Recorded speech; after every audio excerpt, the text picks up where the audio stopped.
Bonsoir, c'est l'heure du journal. À la une ce soir, en République démocratique du Congo, l'ancien président Joseph Kabila sort de son silence après plusieurs années de réserve. Dans un entretien accordé à la Libre Belgique vendredi dernier, il dresse un réquisitoire sévère contre le pouvoir en place, dénonçant une dictature et alertant sur une crise qu'il juge proche du point de rupture. Les précisions dans cet élément.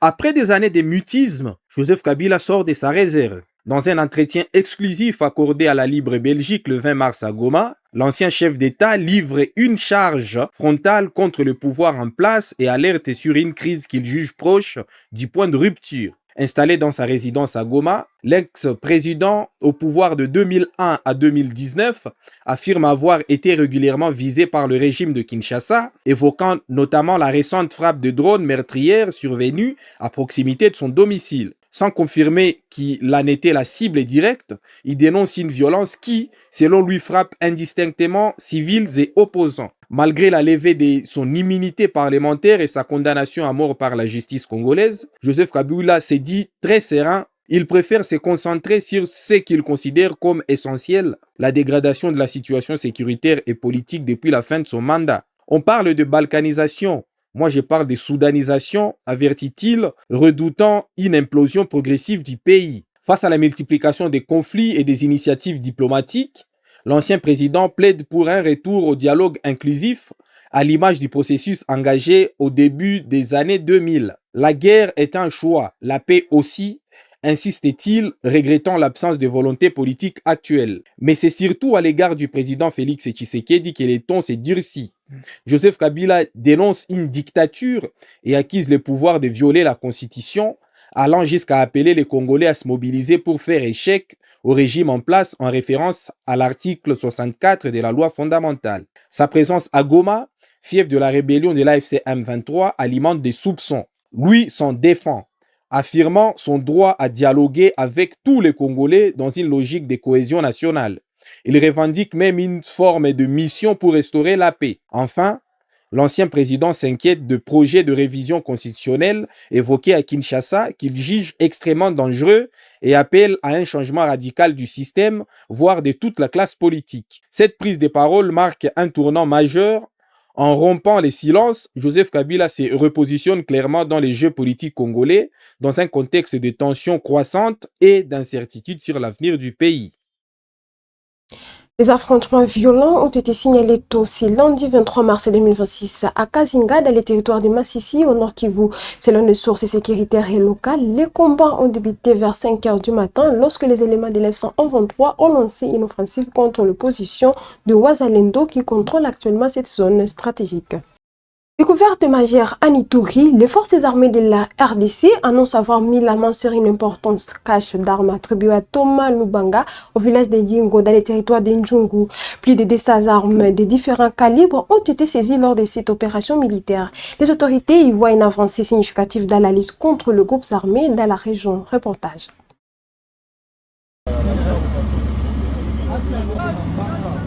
Cette nouvelle découverte d'armes enterrées par les miliciens du mouvement de la CRP a nécessité l'intervention des engins lourds pour les soutirer des terres où elles étaient intentionnellement enfouies lors de leur débâcle face aux dernières offensives des forces armées de la République démocratique du Congo. Le porte-parole de l'armée à Ituri parle des armes de tout calibre appartenant à la boitillante milice CRP de Thomas Lubanga, un allié d'IM23 et aujourd'hui de ZADF MTM. Après la découverte d'une cache de munitions et des armes, et cette fois-ci, nous venons de récupérer les armes. Plus de 145 armes de type AK-47, puis armes PKM, les armes collectives, les armes de mortier, les armes d'appui et 4 RPG-7. Au nom du commandant des opérations et gouvernant militaire de l'Ituri, le lieutenant-général Luboyanka Chamadjoni, le lieutenant Jules Ngongo Chikoudi salue la collaboration de la communauté iturienne. Au nom du gouverneur militaire, lieutenant-général Luboya, nous félicitons la communauté EMA, nous félicitons les jeunes EMA qui continuent à dénoncer leur bourreau qui est Thomas Lubanga et ses alliés. Toutes ces armes que nous venons de récupérer, c'est la communauté qui a dénoncé et qui nous a indiqué les lieux où se cachent ces armes. À la milice CRP, aujourd'hui en perte de vitesse, l'armée invite ses combattants à se rendre pour petitement sauver leur vie. L'air a sonné pour ces miliciens de comprendre une fois pour toutes qu'ils déposent les armes et qu'ils se rendent aux forces armées. Le contraire, nous allons continuer pas à pas, périmètre par périmètre, à neutraliser ces hommes. Au regard des découvertes en cascade, de caches d'armes, des blessés, des rendus et des neutralisés enregistrés, le mouvement CRP de Thomas Lubanga est en sa fin. Une nouvelle découverte effectuée après celle des munitions de guerre dans la même zone, le 6 mars dernier.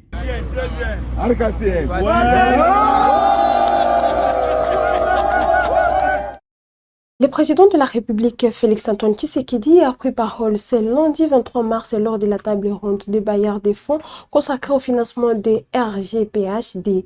Dans son intervention, il a présenté récemment comme un outil clé pour impulser la transformation économique du pays, notamment en structurant le politique sectoriel et en dynamisant un secteur agricole qui emploie plus de 70% de la population active.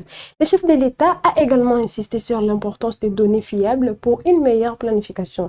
Suivez un extrait de son discours. Les besoins en école, en centre de santé, en logement, en emploi et en infrastructure.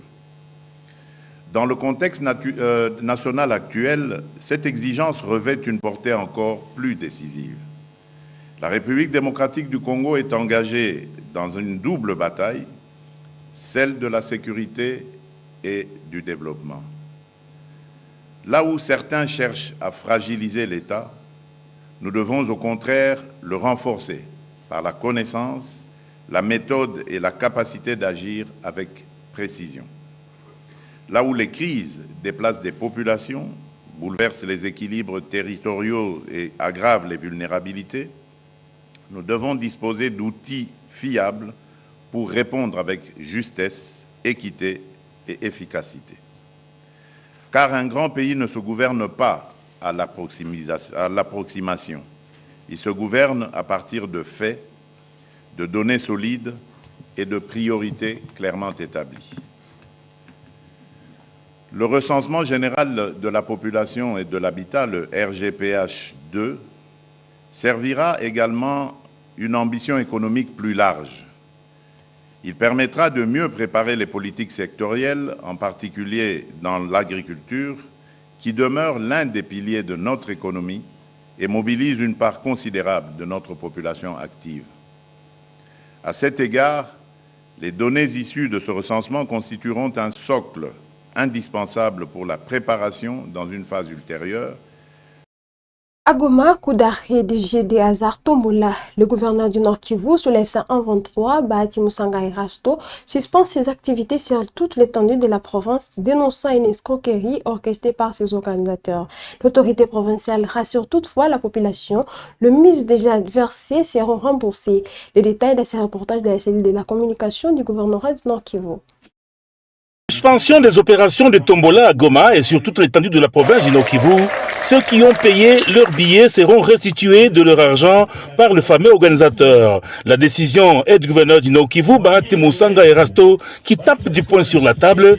Pas question d'escroquer sa population. Il l'a dit au cours de la première réunion tenue ce lundi 23 mars 2026 au gouvernorat du Nord Kivu avec le chef d'avenue. Déjà, les organisateurs de ces tombolas sont aux arrêts et sommés de restituer l'argent perçu. Ainsi en a décidé le numéro 1 de la province. Kamata franga ya raia itarudia mpaka tunaujisha manyumba za wenye waliwaiba. Na hao wengine ambao waliorganiza ile tombola, eske mliweza kuwashika? Tulishawashika wote, wako kwa service ya raia yetu, waache danganyika. Sekenda alifunga bank juu ya kuwapiniri na kidogo yenye wako nayo waache ipatia watu wenye wanatafuta waiba, waache watumike kidogo, waibebe watoto yao, waache danganyika. Wamwizi ni wamingi sana hapa nje. Bahati Musanga Erasto attire l'attention de chefs d'avenir et de toute la population du Nord Kivu à ne pas céder à ce genre d'opérations mafieuses du genre Nyendawagira. De tristes mémoires a-t-il rappelé. Nyendawagira iko kwa jela, iko kwa Munzenze. Paka naye atatoka ndani akisharikisha franga ya raia. Il appelle la population à éviter la facilité, mais plutôt le travail qui anoblit et améliore la vie sociale. Conseille le gouverneur du Nord Kivu. À Lubumbashi, le secrétaire permanent de l'Union sacrée, André Mbata, a réaffirmé la vision du chef de l'État. En déplacement ce week-end, il a déclaré que le président Félix-Antoine Tshisekedi ne se limite pas à un mandat, mais porte une mission, celle de bâtir un Congo uni, fort, prospère et respecté sur la scène internationale. Suivez-les dans cet extrait de nos confrères de 7sur7.cd. Si vous posez la question, justement, au secrétaire permanent de l'Union sacrée des nations, c'est construire un Congo uni, fort et prospère. Un Congo digne, respectable dans le concert des nations. Nous ne pouvons plus être larisés comme sous le régime précédent. Nous ne pouvons pas continuer à être victimes de la servitude de l'étranger et d'un petit pays comme le Rwanda. Et pourtant, qu'est-ce qui est arrivé sous l'ancien régime? On était même incapable de décider le nom de l'agresseur. Vous connaissez mieux, vous qui êtes dans le milieu de la presse. Vous ne pouvez pas citer le nom, sinon on vous prend dans les services secrets. Non. Mais avec Félix-Antoine Tshisekedi, nous retrouvons notre dignité contre ceux qui veulent, pour des raisons diverses, s'accaparer de notre sol. C'est pourquoi, avec lui, et on l'a souvent dit, nous mettrons fin à l'agression rwandaise. Et le compte à rebours a commencé. Le Rwanda, pour nous, c'est un État voyou. Un État voyou qui se comporte au mépris de toutes les règles du droit international. Qu'il pleuve ou qu'il neige, le Rwanda, qui ne représente rien d'ailleurs, si vous voyez l'espace du Grand Katanga, du Haut Katanga, il n'est même pas la superficie du Haut Katanga. Les dirigeants rwandais ne peuvent pas continuer à nous importuner. Et c'est dommage que des compatriotes choisissent ces moments pour devenir des turiféraires de Kagame ou du régime de Kigali. Certains vont s'associer aux rebelles qui attaquent leur propre pays. Ça, la première chose, Félix-Antoine Tshisekedi Tshilombo, notre président de la République, a reçu mission de mettre fin à cette importunité. Et avec lui, nous y arrivons. Sans lui, nous ne pouvons pas y arriver. Trouver sa dignité. Nous sommes un grand pays, chers amis. Nous sommes l'un des pays les plus riches de la planète. Et pourtant, quand vous voyez, nos peuples vivent affamés sur les sols les plus riches. À Kolosi, la lutte contre la fraude minière s'intensifie. La direction provinciale de lutte contre la criminalité et antifraude a frappé fort en interceptant plusieurs camions de cathodes et des cuivres en sortie illégale de l'eau là-bas. En seulement 2 jours, ces opérations conjointes avec les services de sécurité ont également permis de sauver 3 vies. Plus de décisions dans ces reportages. Les services de sécurité en Provence, dans toute sa diversité, avec à la tête la direction provinciale de la lutte contre la criminalité et les fraudes que dirige Maître Trésor Mahamba, ont intercepté un camion plein de cathodes que certains inciviques non autrement identifiés avaient détourné. À en croire M. Iko, chercher des opérations à la direction de la lutte contre la criminalité et les fraudes, ils ont au moment de l'interception de ce camion trouvé le chauffeur et leur escorteur liés et leur téléphone ravi. Les malfaiteurs qui les avaient amenés du côté bypass les avaient tabassés et laissés sur eux seulement les SIM de leur téléphone. Dieu merci, et grâce à la vigilance des services de sécurité qui ont intervenu à temps, ces citoyens ont eu la vie sauve et une partie des cathodes et les camions récupérés. Il faut cependant noter que le directeur provincial de la lutte contre la criminalité, Maître Trésor Mahamba, a conduit les 2 citoyens tabassés à Mwangeji pour les premiers soins. Par la même occasion, le directeur provincial de la lutte contre la criminalité a présenté à la presse 3 camions de cathodes